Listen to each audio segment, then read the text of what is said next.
Mais nous nous sommes rendus compte que la FIFA est sourde à nos relances. Elle est insensible à la souffrance qu'endurent les acteurs du football ivoirien. Donc nous avons décidé de prendre nos responsabilités. La fédération est en train de s'organiser dans ce sens en vue de reprendre les différents championnats. Ce soir même, nous avons une réunion au ministère avec la tutelle pour évoquer cette question-là. Donc nous sommes en train de nous organiser pour reprendre le championnat. Mais dans l'intervalle, nous ne pouvons pas accepter que le processus demeure bloqué. C'est pour cela que nous avons pris sur nous la responsabilité de saisir le TAS pour pouvoir lever cette mesure de suspension du processus électoral. Donc il faut que ce soit bien clair. Rien ne nous empêche juridiquement comme physiquement de reprendre le championnat.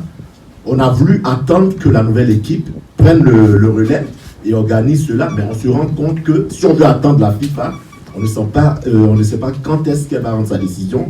Donc on a décidé de prendre nos responsabilités pour que les différents championnats reprennent au plus tôt. Parce que nous avons des exigences vis-à-vis de la CAF. Au 30 juin, nous devons désigner nos représentants aux différentes compétitions africaines. Donc si on ne commence pas le championnat maintenant, nous allons nous retrouver en difficulté. Donc là-dessus, la fédération est en train de s'organiser dans ce sens-là. En fait, nous n'avons pas saisi la FIFA au cours du processus électoral. Nous avions un devoir d'information vis-à-vis de la FIFA, et cela relève même de nos textes. Lorsque nous sommes dans un processus électoral, nous avons l'obligation, le devoir d'informer la FIFA du déroulement de ce processus. Lorsqu'il y a eu des incidents, on l'a informé. C'est la FIFA qui a prévu, elle, d'intervenir et de suspendre le processus. Elle a suspendu le processus. La décision qu'elle avait prise était pour nous une décision provisoire, doublée d'une série de mesures d'instruction qu'on appelle communément d'enquête. Nous n'avons vu aucun inconvénient. On aurait pu à ce stade-là déjà saisir le taxe. Mais on s'est dit que puisqu'il s'agit d'une mesure d'instruction, ils demandent des documents, un complément d'information, on leur a donné tous les documents dont ils avaient besoin. Mais on se rend compte qu'elle traîne. Les auditions se sont achevées, je crois, depuis 2 mois. Depuis octobre. Elle ne prend aucune décision. On avance vers la fin d'un calendrier de saison.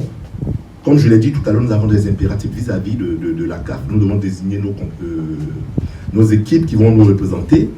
Nous avons des impératifs vis-à-vis de nos sponsors qui attendent qu'on reprenne le championnat. Donc on ne va pas attendre indéfiniment la décision de la FIFA. C'est-à-dire que si elle décide de rendre sa décision en février, en mars, on va se faire coincer. Donc nous n'avons pas attendu, nous n'avons pas à attendre qu'elle rende sa décision. Nous avons décidé de prendre nos responsabilités puisque nous voulons reprendre le championnat au plus tôt et au plus vite. Au besoin en janvier, si cela nous le permet. C'est la deuxième fois que la FIFA agit au niveau des TAS. La première fois, c'était contre la FIFA. Lorsqu'ils sont venus faire leur audit statutaire, Price, PwC, ils sont venus, ils ont voulu auditer tous les comptes de la FIFA. Ils ont demandé le grand livre journal, c'est-à-dire tout ce que nos sponsors donnaient, tout ce que l'État donnait. Nous avons dit non.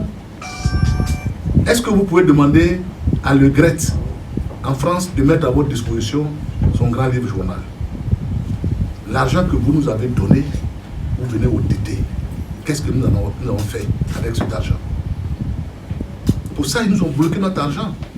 Quand on est arrivé au TAS, qu'on a demandé à la FIFA d'envoyer son mémoire, le président de la FIFA, Gianni, a demandé de quoi il s'agit. Parce que vous savez que là-bas, les départements là sont indépendants. Hein. On a expliqué. Il leur a demandé, mais est-ce que l'argent, ce que vous allez faire comme audit là, ça concerne l'argent que vous avez donné? On dit non. Alors pourquoi? Donc, on nous a demandé de retirer, on a retiré. Le lendemain, tout l'argent est venu. Ce que nous on avait là-bas. Au niveau de la CAF, on a saisi le TAS. Vous avez vu qu'Ahmad est venu à Abidjan ici, négocier avec le chef d'État. Nous étions au palais. Et puis on a accepté 2023. Ça ne nous a pas coûté des milliards. Au moins on a saisi le TAS pour faire respecter nos droits. Quand tu danses avec un aveugle, là, de temps en temps, il faut piétiner son pied. Qu'il sache que tu n'es pas le seul sur la piste de danse.